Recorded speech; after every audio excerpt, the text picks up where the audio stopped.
How's everyone doing? All right, good. Welcome to today's program, Kaveh Akbar, Sinking Meaning in Faith, Art, and Others. I'm Mark Baser, a guest curator with Chicago Humanities, and this is one of many programs included in our fall festival, which features over 60 compelling conversations, performances, and other events across the city. Bringing such conversations to life for you, our curious and committed audience, is our passion, and what we've been doing now, this is 35 years. Today, we thank you for joining us for the vast series of events. Please, though, also mark your calendars and join us for more program-packed days in Lakeview and Hyde Park on November 2nd and 9th. Before I introduce our speakers, I'd like to give special thanks to our presenting partners, Good Chaos, Friedman Properties, and the Robert R. McCormick Foundation, and to our fall season sponsors, Wintrust and Southwest Airlines. This program is presented in partnership with Northwestern University Buffett Institute for Global Affairs. And finally, we'd like to thank our members and donors for their generosity. If you love what we do, please consider joining today by visiting chicagohumanities.org or our box office. All right, a few words about our speakers. Kaveh Akbar's poems have appeared in The New Yorker, The New York Times, Paris Review, Best American Poetry, and elsewhere. He is the author of 2 poetry collections, Pilgrim Bell and Calling a Wolf. We are here, though, to talk and celebrate his most recent book, which is a novel, his debut novel, Martyr. Kaveh is also the recipient of honors that include multiple pushcart prizes and the Levi's Reading Prize. Kaveh was born in Tehran, Iran, and teaches at the University of Iowa and in the low residency MFA programs at Randolph College and Warren Wilson. With Kaveh is John Green. John is the New York Times bestselling author of Looking for Alaska, Paper Towns, The Fault in Our Stars, Turtles All the Way Down, and the just announced, coming out in the spring, nonfiction book, Everything is Tuberculosis, The History and Persistence of Our Deadliest Infection. John is one half of the Vlogbrothers on YouTube with his brother Hank, and the co-creator of the educational series Crash Course. He was the 2006 recipient of the Michael L. Prince Award and a 2009 Edgar Award winner, and has been twice a finalist for the LA Times Book Prizes. Please join me in welcoming Kaveh and John Green.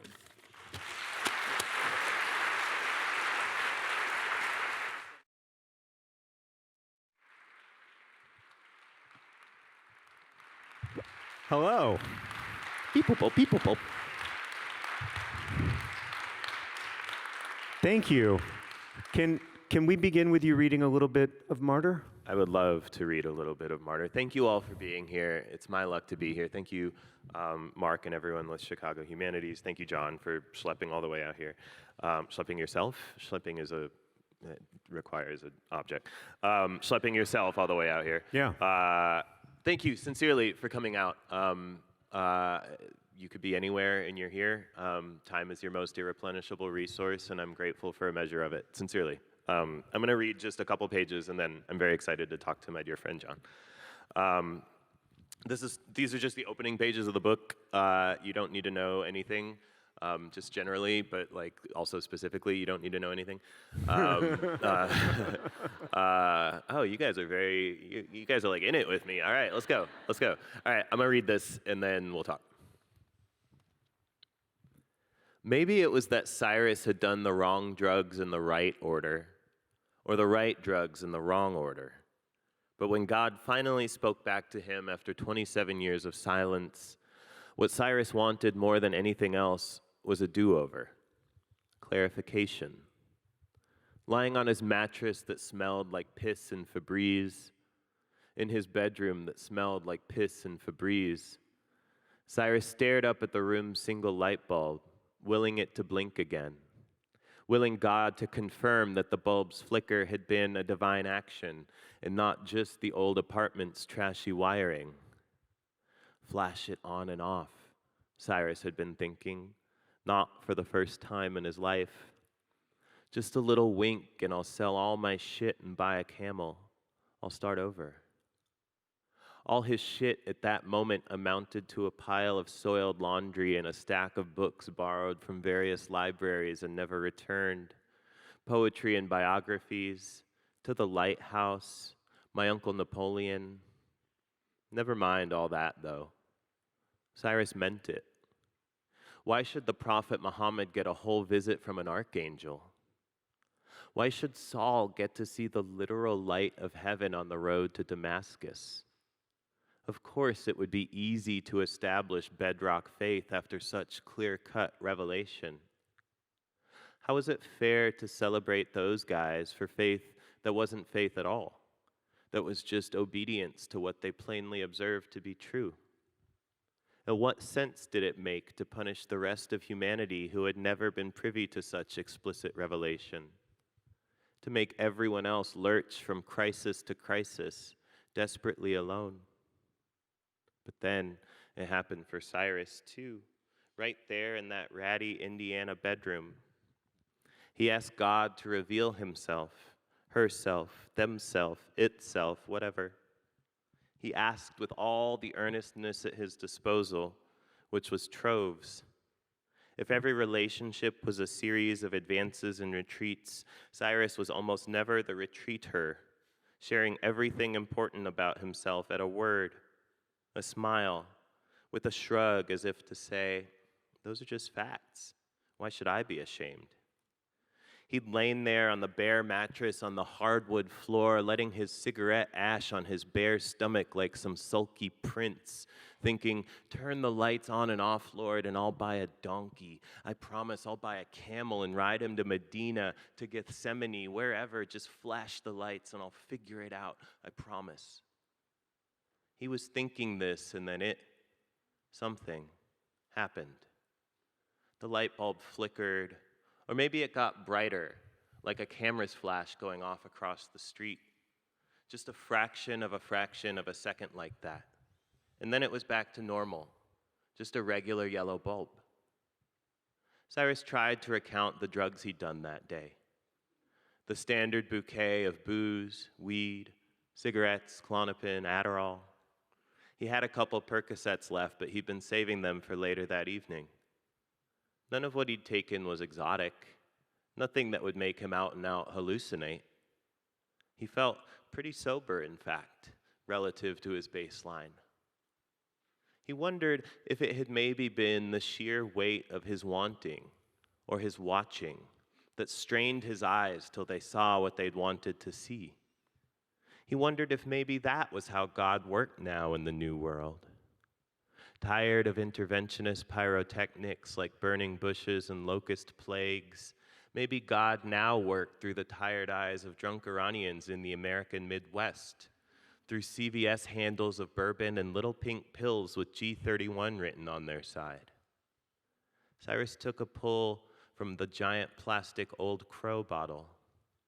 The whiskey did, for him, what a bedside table did for normal people. It was always at the head of his mattress, holding what was essential to him in place. It lifted him daily from the same sleep it eventually set him into. Lying there, reflecting on the possible miracle he'd just experienced, Cyrus asked God to do it again. Confirmation, like typing your password in twice to a web browser. Surely, if the all-knowing creator of the universe had wanted to reveal themselves to Cyrus, there'd be no ambiguity. Cyrus stared at the ceiling light, which in the fog of his cigarette smoke looked like a watery moon, and waited for it to happen again. But it didn't. Whatever sliver of a flicker he had or hadn't perceived didn't come back. And so, lying there in the stuffy haze of relative sobriety, itself a kind of high, amidst the underwear and cans and dried piss and empty orange pill bottles and half-read books held open against the hardwood, breaking their spines to face away, Cyrus had a decision to make.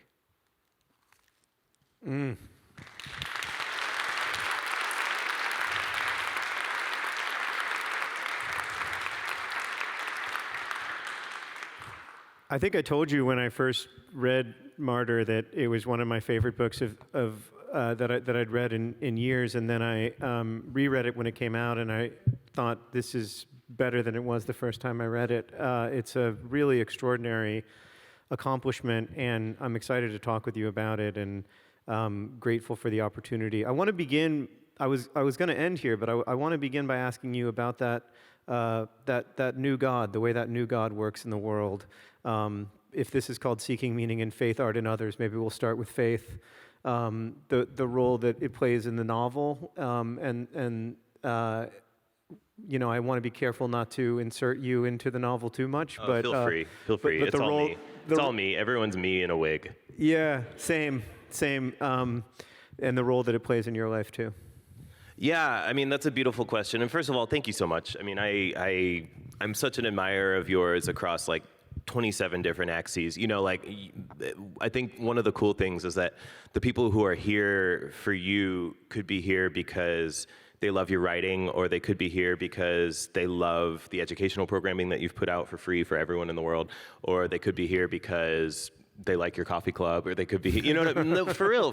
Like, there are just so many axes of your, so many valences of your goodness, and I look so much towards that as an example of how to walk through life, and especially public life, with a sense of joyful service, in the spirit of joyful, grateful service, right? That's a great phrase. And I admire it so much, and it has been sincerely a lodestar.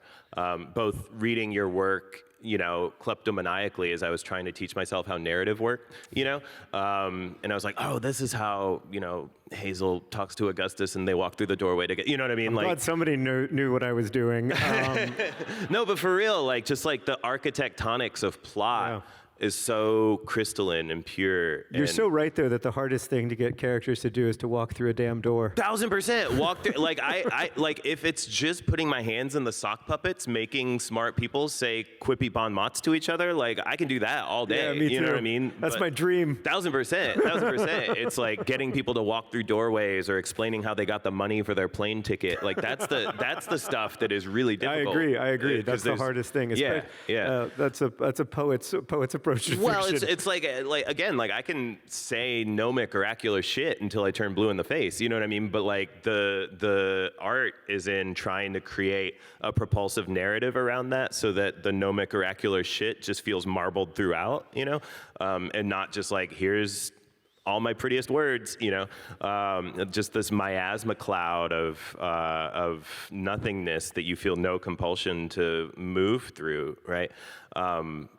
Anyways, I'm so grateful to be here with you on the stage, and also just on this plane of existence, that I can look towards your example sincerely. With regards to your question, I mean, it's always bothered me, I think, as someone who has had, I'm as confused as anyone about what I mean when I say the word God. I've sort of just taken it as a concession to the insufficiency of language, and here's this tidy little monosyllable that really just kind of means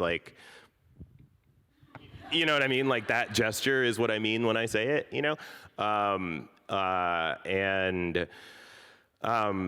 I've always sort of been envious and annoyed by, the big bursts of revelation that all of the people we're told to ostensibly follow and emulate got. Of course, if the Archangel Gabriel came here and was read, I'd be dope, yes sir, you know what I mean? You know what I mean? It would be the most uncomplicated thing in the world. And I think that is the frustration Cyrus is articulating there. But I'll also say something that I'm aware of that Cyrus isn't aware of, is that in Islam, there's this hadith. Hadiths are sort of like the mixtapes to the Quran's LP. You know what I mean? The Quran is no, for real. The Quran is the word of God, and then the hadiths are the prophet, things the prophet said. But there's this hadith about one of the prophet's friends was hey, buddy, how close will we be to you in heaven? And the prophet was not very, right? To his friend, right? Because he's you all see me out here doing magic, you know what I mean? Of course you're gonna follow me. You'd be an idiot not to, right? The people who will be closest to me in heaven are the people born hundreds of years from now, whose faith actually is faith. And so and there are correlatives to that in other faith traditions. I'm just most familiar with the Islam one. But I say that to say it is the delta between belief and validation that makes faith, right? I mean, this is not novel, but and so like that is something that I have sort of settled into uneasily in adulthood that I think Cyrus is still grappling with pretty explicitly. Yeah, and in much the same way that there are other things that he's newly sober. Is that okay to say through much of the book? Yeah. I don't know. Yeah. I don't want to ruin page 4. Yeah. No, I think it's on anything that's on like the jacket copy. I think is fair game. All right. And struggling through that. One of the questions I came back to. I mean, the book is so much about how we find meaning and what we find when we seek meaning. And I want to ask you about martyrdom and sacrifice, but I also want to ask you about meaning and whether it's, for you, it's something that we construct together, or it's something that we derive, or it's both. Yeah, I mean, that's a big question. I have sat at various points on. I mean, I'd be interested to hear you answer that. No, for real. But I don't have an answer. That's why. I mean, I don't. I've sat at various points as well, and I think there is meaning to be derived. That's an article of faith for me, that there's meaning to be derived from text. There's meaning to be derived from the generosity of spirit I see in humanity. There's meaning to be derived from the sacrifice and compassion and empathy I think humans are capable of. But I think for me, most meaning is constructed in community, and that's something that it's a tension that I felt in the novel, where he needs to seek ultimately a lot of meaning in community, which is meaning that we make together. Yeah, I mean, I think that's beautiful, and I think that is sort of his crisis, right? He's recently orphaned, recently sober, not particularly attached to the idea of staying alive. And he says at some point in the novel, he says, his life was meaningless because such meaning can only be shaped in relation to others, right? And he doesn't have parents anymore, right? He's not able to receive the love that is given to him freely. And so he sees himself as this sort of just free radical moving around. And so he perceives his life at the beginning of the book to be quite meaningless, like just devoid of that inherent value, and thus its sacrifice won't matter until there is some meaning attached to it, or his sacrifice will retroactively imbue his life with meaning where there had been none, right? Like if you hurl yourself through the windows of Chase Bank, or if you kidnap a conservative Supreme Court justice, suddenly your whole life has been leading up to that moment, right? Like your whole life has been, they'll study what you wrote on your 5th grade term paper and be like, oh shit, like he was thinking about Brett Kavanaugh even then, you know what I mean? Like. Yes, I know what you mean. I know exactly what you mean. I wanted that leads well to my question about sacrifice. I don't think I've ever told you this, but this is something that our work has in common, except yours is much better, which is that the original ending of The Fault in Our Stars, in The Fault in Our Stars, the two main characters are both very concerned with whether or not a short life can be a meaningful life and how a short life can be a meaningful life. And one of the things that Gus feels very strongly about is like that some form of like sacrifice or martyrdom or like dying for something instead of just dying imbues your life with meaning, and Hazel kind of thinks that's BS. But then in the first draft of The Fault in Our Stars, Hazel buys into Gus's argument, and she and her favorite writer go on a road trip to try to find something worthy of dying for, and try to seek out a world where they die for some great cause greater than themselves. And he's a drunk too. And it was like 60 pages, and my editor read it, and she was like, the first 200 pages of this novel are pretty normal. And then there's a real hard left turn. Yeah. And it is not working. But I think you should release that cut, like the director's cut. Yeah. No, I shouldn't. I promise. But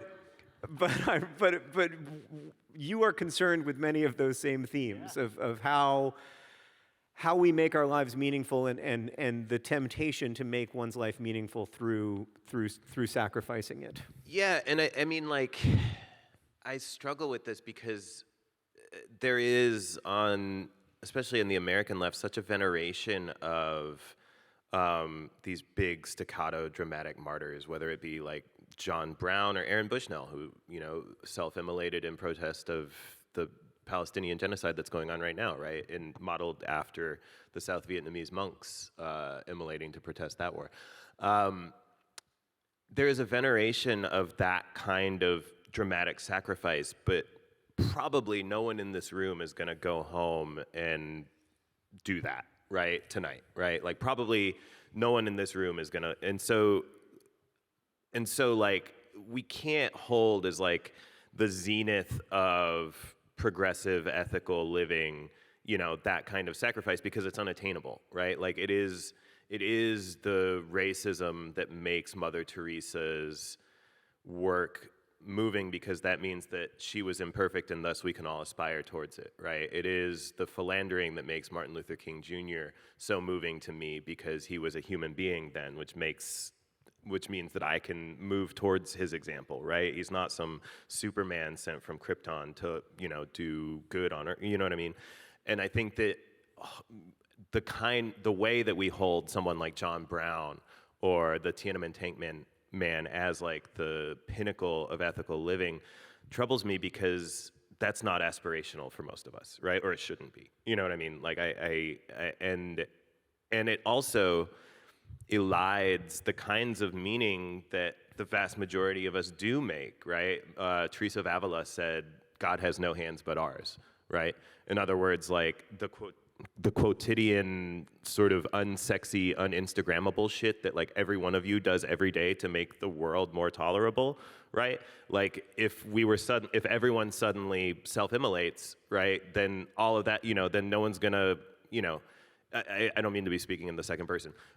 If when I get on my knees sometimes to pray, and then sometimes I pray the Muslim way because I'm in a recovery program.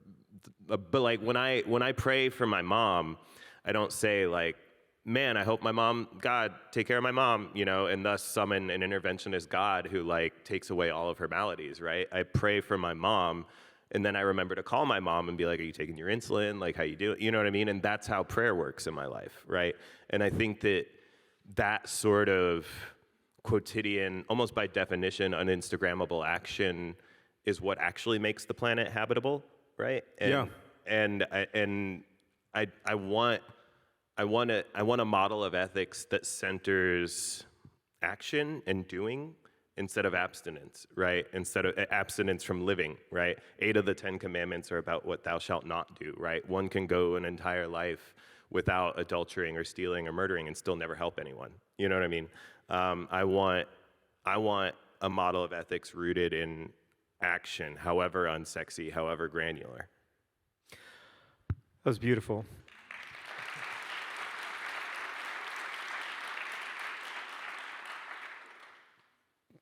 I want to ask you about meaning in art and why we make art and how we find meaning in it, because that's also such a big part of the book and one of the most moving things. You wrote the line that has told me more about why I make art than any other art, and I apologize for butchering it in advance, but it's something like, art is where what we survive survives. That's the line. Thank God. And that idea of art being where what we survive survives has been extremely important to me in my own life, in understanding why I feel compelled to make art, why I feel compelled to make stuff even when I don't know that there's going to be an audience for it, even if I don't know if it's going to, make me money or do whatever else art is supposed to do in a capitalist society. My son and I were just at Verdun, which was one of the longest battles of World War I, and in the museum there they have a lot of shells that soldiers would use to make what was called trench art, where they would paint scenes from the Bible, or scenes of they would paint portraits of their mother, or they would carve it into these used shell casings, and they didn't do that with the expectation of being famous someday. They did that because art is where what we survive survives. And can you talk a little bit about the role that art plays in you finding meaning in your life, and also the role that it plays in the novel? It's so beautiful. I love that idea of the shell casing art. I mean, not to keep coming back to prayer, but I think it's important to me, and I, so much of this conversation around art is like pretty indistinguishable from how I think of prayer, right? Like I write the poem about the unhoused in my community, and then I take a box of Cliff Bars or maxi pads and socks to the mission downtown, and that is how the poem works, right? And in the same way, right, like it is just the best technology that I have for calibrating my compass. You know what I mean? Like it points me towards the next right thing. We're really bad at remembering physical pain, like we as a species, not like you and I. But we're so bad at it. Yeah. It's incredible. Yeah. Like physical pain goes away. The analgesic effect of time is like one of evolutionary's greatest tricks, because like if you remembered with any acuity the mammoth crushing your foot, you'd never hunt, right? Like it has to be gone. Like I shattered my pelvis 13 years ago. And like if I could remember with any you got it. You nailed it. If I could remember with any acuity, Kaveh's always got a second word. I would have written vividi, but acuity's fine at a pinch. But if I could summon that, I'd be doubled over in pain right now. Right. You know what I mean? So instead, evolutionarily, we develop a trauma response, right? Which warns us against aversive behaviors without making us actually like re-summon the physical pain, right? And that was a good technology on the savannah, that worked really well. But now in our sort of like hyperspace realities, it can be really problematic, and it misfires, and like it thinks that certain things are tigers in the bush that aren't actually tigers in the bush. I say this to say art is a place that you can sort of situate some of that, right? Like when my first book was I'm 11 years sober, I'm a person in recovery. My first book was a recovery narrative. And now like my recovery looks a lot different than it did then, right? Like then it was truly just like counting the hours on the clock until I was allowed to go to sleep. You know what I mean? It was like, just desperately clinging to a piece of driftwood, Now I have community, I have, a lot of resources around me to hopefully insulate me from that first drink or that first whatever. And so like my brain can still sometimes be like, you know what, you'd probably be fine to take like a glass of wine at the thing, you know what I mean? Like, or like, you'd probably be like, look at how legal weed is everywhere now. Like, you'd probably be fine to just like buy you know what I mean? Like, and I can go back to that first book of poems and be like, oh yeah, it sucked. You know what I mean? Like, it was bad. You know what I mean? Because this analgesic effect of time is like, I don't know, I had a lot of fun, like I had friends, you know what I mean? Like, but I go back and read that, or I work with newcomers in recovery, you know what I mean?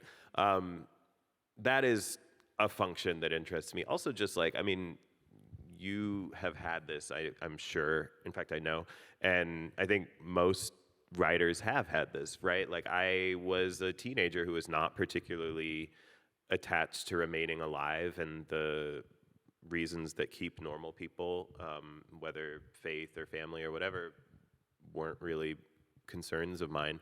But I had a seminal high school English teacher named Steve Henn, Mr. Henn, who read a poem in class one day by the poet Yusuf Komunyakaa. The poem was called Facing It. And it was like the clouds parted and angels came through with their trumpets and were just like, burr, burr, burr, burr, burr, this is you. You know what I mean? Like, it was truly like, I had no idea that this was a thing. And then I went to the 811.5 section of our school library and saw all of these spines, and there were like all of these, I'm getting goosebumps talking about it. There were like all of these people who just did this, like that appeared to be just the thing that they did with their lives. And if that was an option, like that was worth staying alive for, you know what I mean? And so like just getting to be a spine on it, like I don't even give a shit if people read it, you know what I mean? Like, but just getting to be a spine on a shelf so that someone can walk into the library and be like, oh man, like that's a cool option. That's really, really, I mean, that's a life well lived to me. Yeah, I do think that's one of the things art does for us, really, is, give us models. But I love what you said about art being a repository or a place that we can go back to, or a place that does somehow communicate pain and other feelings. Yeah. There's this great book, The Body in Pain. I recommend to anybody in chronic pain. You've probably read it. And the author talks about how to have great pain is to have certainty, and to hear of others' pain is to have doubt. And, there's nothing more certain in life than chronic pain. And yet, like, when we hear about others, it's almost like this unbridgeable divide. And then I have that with myself, where I can't bridge the divide back to the me who was in that pain. Yeah. Well, I mean, and to take it like one beat further, I mean, you can think of all empathy as a function of the imagination, right? Right. Like the idea, I mean, my ability to perceive your interiority as being as vivid and complex as my own is an act of the imagination, right? I will never be able to perceive it firsthand, right? Reading and writing exercises that muscle, you know what I mean? Yeah. It has been my experience in life that the greatest writers that I have known, yourself very much included, tend to be more gregarious, not less, and tend to be more kind and compassionate. I know that this goes counter to the narrative that all, famous writers are insufferable or whatever, but that has not been I mean, there are exceptions, but that has not been my experience writ large. And I think I think it makes sense not in a woo-woo mystical way, but in a very craft way, right? Like the idea that your imaginative resources have been so well calibrated, then it stands to reason that you can perceive my interiority as being robust and full and replete and unprecedented and irreplaceable as your own. Yeah, irreplaceable. That's beautiful. It reminds me of this great James Agee line where he said that each human life is incommunicably tender. Oof. The incommunicably is the great juice incommunicably. There. Yeah. Really yeah. good. Yeah. Really good adverb use there. Yeah. Yeah. So I want to ask you about poetry since you brought it up. Love poetry. I know, and you're also like the most voracious reader of poetry. It's almost scary how much poetry you've read and like the way that you have interacted with it. You wrote this beautiful book, which you very kindly gave me as if I didn't buy it. Or you edited the Penguin Book of Spiritual Verse. The Penguin Book of Spiritual Verse. It's changed titles like 37 times. Well, I have trouble remembering it too. The hardcover is great. I don't know about the paperback, but I'm looking forward to reading it now that you gave it to me. But it's really good and so moving. And I kept thinking, he had to find all of these. Like, what a gift to me! But you had to read more than those. But it's like making a mixtape for a beloved, right? Like you listen to all of this music and then you filter through like the shit that I repeat in the forward to that over and over again. Like this is not representative in any way. This is not me trying to be objective. Like I put in representing 20th century Brazilian poetry. I put in Adília Prado, who's like this ascetic, hermetical, sort of monk-like woman who, has a few readers but is not well known, versus Carlos Drummond Andrade, who they literally put on their postage stamps, right? Like it is very much like my mixtape, right? But it was also I love poetry. Poetry, of the highs that are left to me, I have basically caffeine having written and reading poems. You know what I mean? Like, and so like, my getting to discover these whole vast swaths of Aboriginal Antipodean oral traditions or indigenous Mesoamerican poetries or sub-Saharan African poetries that I have 50 degrees in poetry and never learned any of that shit, and so like there's all this poetry for me to discover, and so while I was doing that, I was like, ooh, I'll put this one in there, and I'll put this, you know what I mean? And that was thrilling to me, you know what I mean? It's like, I love that you're receiving it in a sort of like, I'm glad that he found the ones that he wanted to show me, because that's the exact spirit of the thing, right? Yeah. But do you think poetry, like, I know you've been asked versions of this question 10,000 times in the last 11 months, and I apologize in advance, but do you think fiction and poetry want the same thing? Do you think that they seek the same goals? Like, do they feel like complementary strategies to you, or do they feel quite different? Yeah, they feel. I'd be interested. I mean, you read a lot of poetry too. I love poetry. Yeah, I mean, I'd like to hear your thoughts. The experience of reading poetry is very different than the experience of reading prose. It's closer, like you said, it's closer to a thrill. It's closer to a high. Yeah, 100%. Like reading 100%. poetry is closer to a intoxicant almost. Like literally, like makes you feel like you're not inside of your body. I mean, like, I can. Do it. Do it. All right. I'm gonna read you, or I'm gonna tell you. This is a poem by the poet Jean Valentine. Everyone, like, take note of how the air feels in the room right now. Okay, this is a poem by the poem Jean Valentine. It's called "I Came to You." I came to you, Lord, because of the fucking reticence of the world. No, not reticence, not the world. Oh, Lord, come. Lord, come. We were sad on the ground. Lord, come. We were sad on the ground.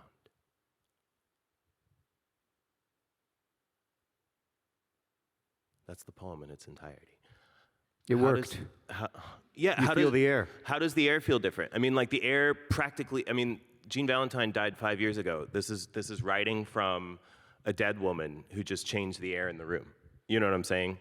Like, you can all feel how the air feels different right now. You see what I'm saying? Like, it's not some woo-woo bullshit. You know, I'm not being like, you know, I'm not like trying to sell you on crystals or some shit. You know, like this is like very, very practically, it can feel narcotic. You know what I mean? Like, it changes the way air feels. You know what I mean?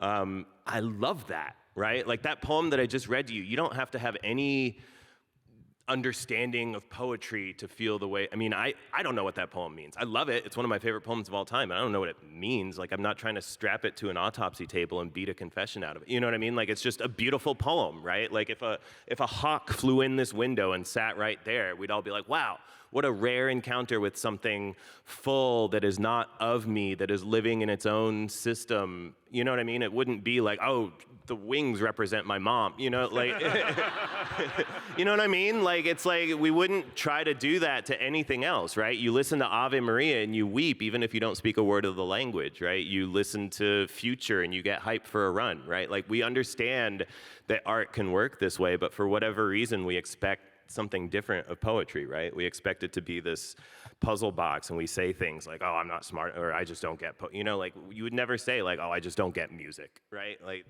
or I just don't get talking, or, yeah, anyways, sorry. And how, and what does fiction do for you? Because, like, I know from knowing you and caring for you, like, I know how evangelical you are in the sharing of poetry, and yet you went and wrote a novel.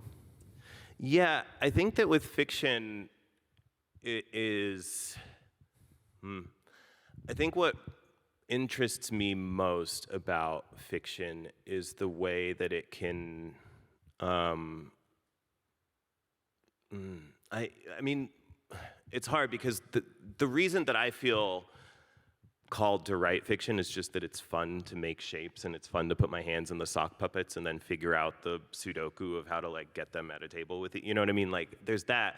But then the reason that I make fiction that I then give to the public, there has to be some sort of moral imperative. Otherwise, it just wouldn't be, you know, I have a perfectly content life. I could write B- poetry the rest of my life, and I'd still be salaried. And so I would be. And so there had to be some actual reason beyond just that it was fun to make these shapes, because I write a lot that I don't publish. But I think that what interests me is the way that fiction can individuate something that it only exists abstractly in people's consciousness. Like a lot of this book orbits the downing of Iran Air Flight 655, which on July 3rd, 1988, Iran Air Flight 655 was shot out of the sky by the USS Vincennes over the Persian Gulf, killing all 290 civilians on board, including 66 children. This is probably not an event that most people in the room are aware of. If you are aware of it, you probably remember it as the vague thing that happened before the Lockerbie happened, right? But it doesn't, those of you who had never heard of it, right? I don't see any of you like whipping out your phones being like, no way, I would have heard about, you know what I mean? Like the fact that from time to time, a military world superpower can occasionally accidentally shoot 290 civilians out of the sky is just taken as an unpleasant but necessary reality, an unpleasant but necessary side up. But those 290 people were like, they were as human as us, you know what I mean? There were 66 children on that flight, right? My younger niece writes letters to my dog. She doesn't write me or my spouse letters. She writes them addressed to Kaveh Akbar, and like my brother puts a stamp on them and she sends them to us, right? She draws him pictures, she tells him that she loves him, like she writes letters to my dog at least once every couple weeks, right? The way that I love her, the way that I understand that she is unprecedented and irreplaceable is how everyone loved those 66 children. You know what I mean? Like, every one of them was loved that way by somebody. The fact that my brain can't comprehend the difference between 289 people killed on that flight and 295, right? They're both sort of middle large numbers. They're more than 3, they're less than 50,000, right? The way that my brain can't qualitatively experience a difference is not a moral deficiency, but it is a moral crisis for me, right? When I write about one life, the one life of the person killed on that plane is this entire book, right?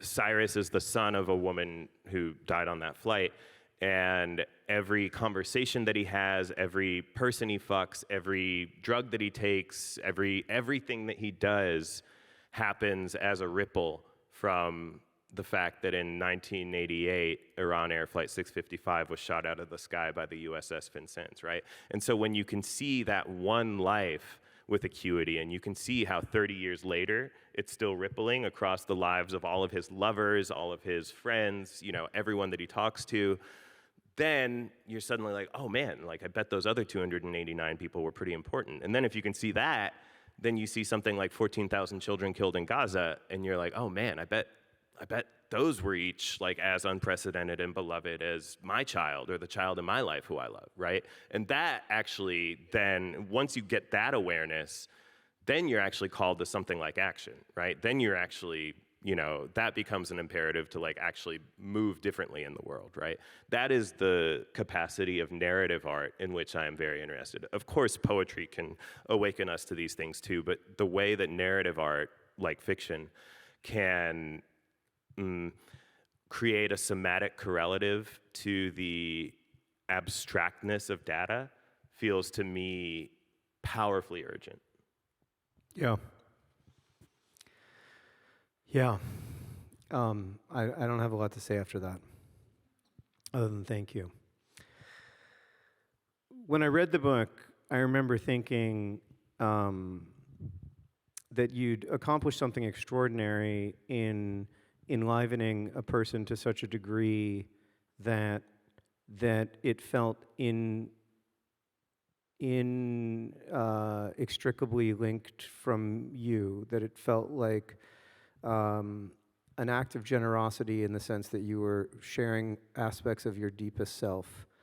I don't always feel that way when I read fiction, but when I do, I worry for the author a little bit, because people are going to conflate the fiction and you. People are going to read you into the fiction. People are going to assume that they know things about you that they don't know, assume that you've lived things that you haven't lived, because it's so acutely observed, that it feels really real. What has that experience been like for you? I mean, I don't know how you feel about this. I don't know how, I don't think of myself as being a very imaginative person. I think of myself as being a good observer, you know, like I notice things, I notice thoughts when they happen in my head, right? I think that the pathologization of cognitive dissonance in the 20th century has led to a lot of performances of, we were talking backstage about monocognition, right? And has Monocognition. like This is such a Kaveh word. It's such a good word. but like the performance of like only thinking one thing at any given moment, right? Like the idea that like I am certain about this one thing and I have no contradicting opinions about that one thing, right? Like I believe in my 11 years of sobriety, I've taken a lot of meetings into carceral institutions and rehab facilities and halfway houses, and I believe myself sincerely. I've met men who have done the worst crimes that you can name. Like, think of the worst word that you know, they've done it. I've still never met one of them who wasn't deserving of recovery. And what's more, I never met one of them who didn't, if I talked to them at any length, make me laugh. You know, I believe myself to have divested completely from retributive models of justice, from carceral justice. I believe myself to believe absolutely in rehabilitation. And yet, when I see what is happening in the world, it makes me long for the comforting belief in a literal lake of fire hell, right? Right. Proverbs says, I'm not Christian, so I'm allowed to quote the Bible at you. But like Proverbs says, I envied the prosperity of the wicked when I saw the prosperity of the wicked.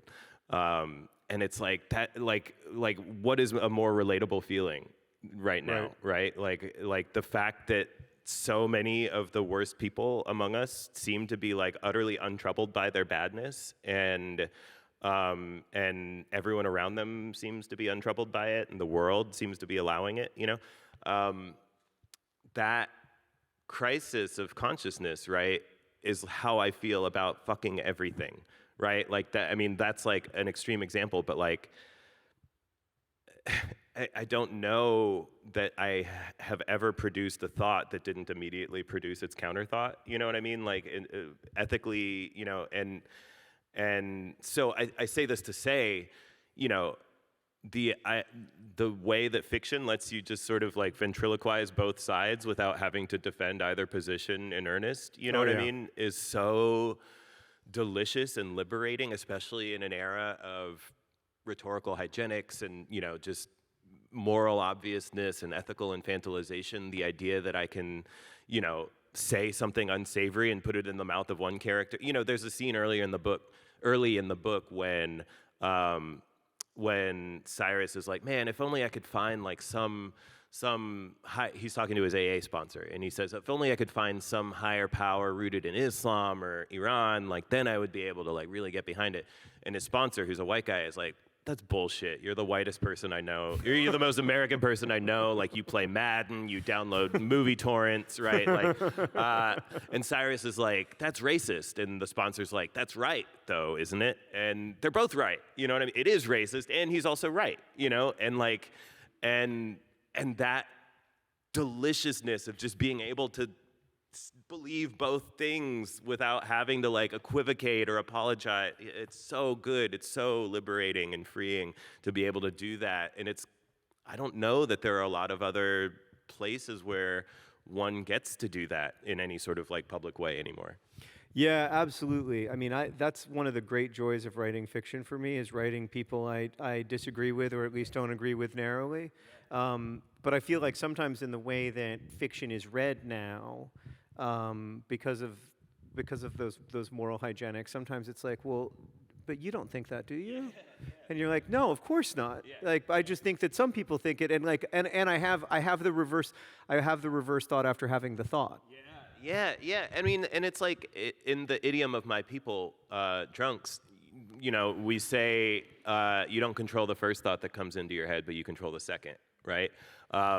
You know, the idea being like, my first thought is rarely very nice. You know what I mean? Like I'm very, very resentful and bitter and fearful and vain by nature, right? I have now gained the sort of psychospiritual technologies to increase the my ability to wait for the second thought to emerge. Like there's a moment in the book when Cyrus is like, I just don't believe that I'm a good person, and Cyrus's sponsor says there's no difference to the outside world between a good person and a person who behaves like a good person. And in fact, I think God loves that second guy a little bit better, you know? And I've invested my entire life into that promise. Yeah. I want to make sure we ask a couple questions from the audience. You've talked about the feedback often blunt from other writers of early drafts of your book. How did you not let ego get in the way? How do you feel? I mean, like, I love to be revised. Yeah. As a poet, people are very like kid gloves with your work, and they're like, oh, maybe you could move this comma, but not if you need it. You know, like people treat it much more like, and I long to be edited. You know, I have my nose pressed up to the mural, and it's really hard for me to see the thing. You know, and I think that my ideal editor would be like a room of 100 people with their eyeballs being tracked as they read the book on screens, and like every facial expression that they make and every grimace and every time that their eyes wander is like tracked by the machine. And then like I get like some Excel sheet of like all of that data, you know, like that's my dream editor, right? So like short of that, like a stern like withholding dad editor is like the next best thing, you know? Yeah, I agree. You know, they do that for movies. They have a camera on each individual person. Yeah, so when they do like movie test screenings, they'll bring like, how a test screening works? Yeah, they'll bring like 200 people in, and then they'll have cameras that are looking at every person watching the movie, and so they see their little facial expressions thought it change, was and like they see when they check their phones, and they see, yeah. I always thought it was like one of those two-way mirrors, and it's like 12 people in a room, and then like the studio plant in the middle being like, so what you guys think, you know? And There's some of that too. That comes after. Oh, I so see. after they do the eyeball tracking, they take like 15 people into a room, and there's a guy who's like, "Hey, did you like the movie? yeah. What'd you like about it? Would you recommend it to your friends often, regularly, or never?" That's actually, I wonder how much it costs to hire one of those technologies, like the first thing, you know, to just put the manuscript on the screen instead of the movie. You could do that. All right. Yeah. All right, maybe. Next time. For Martyr 2, double crossed.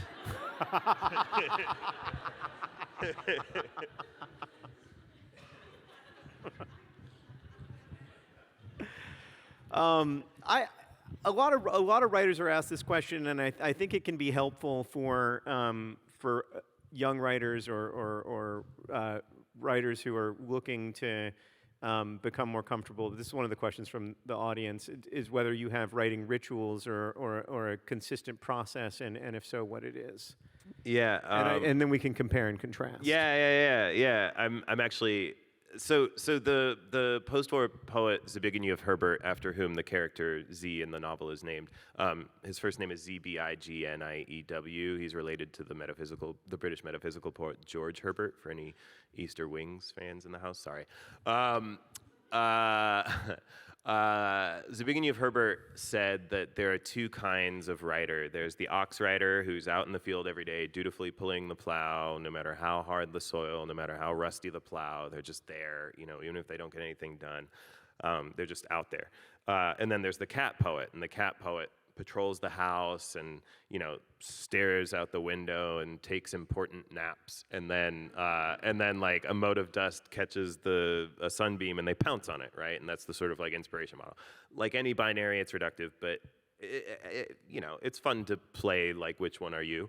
I am constitutionally an ox writer, but the strictures of my living have conspired to make me live as a cat writer now. You know, I teach, I'm married, I travel, I have a lot going on, and so I don't get to just have the verdant fields of unspoken for time that an ox likes to have, right? I will say, too, before you answer which one you are, that transcendent American poet Paige Lewis, to whom I am married and who is John's friend, I once asked them this, and they told me that they were a porcupine.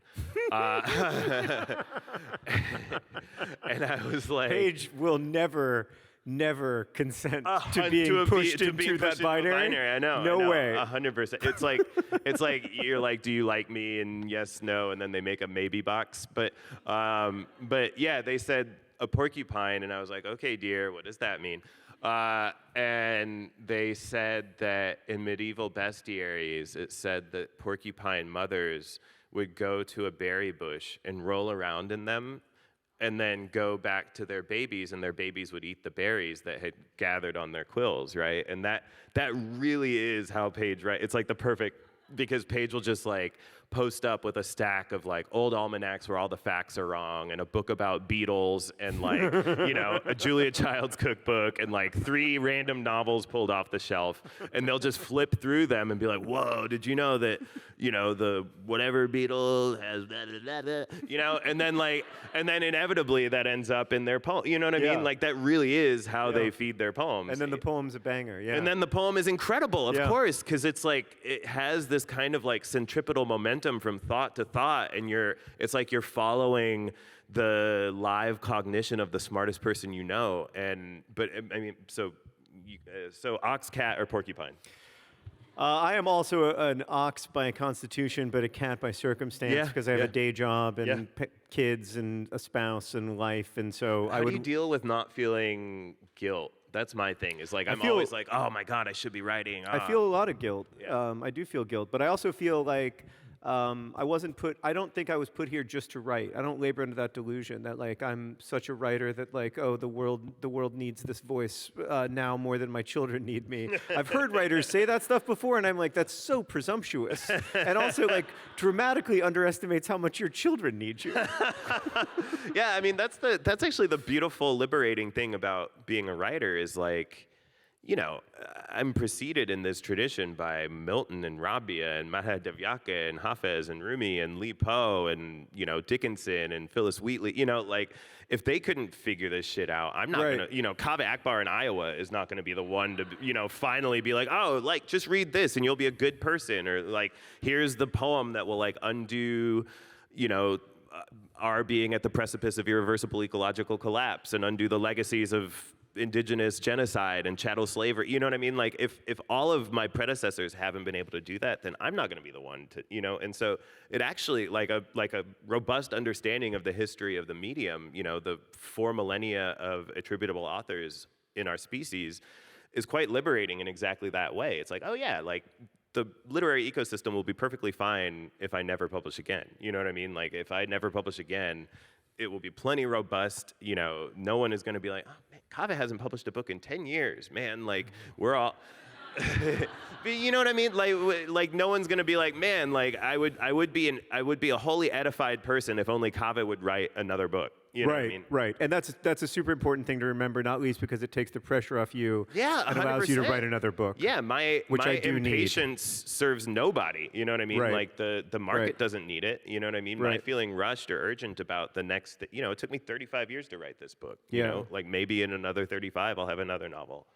Well, I'm so grateful for the 35 years that led to this book because it really is extraordinary, and I'm so excited for those of y'all who haven't read it to read it, and so grateful to be able to share a stage with you. Thank you so much. I'm Thank such you all an as well. admirer. I'm such a fan. Thank you. Thank you guys.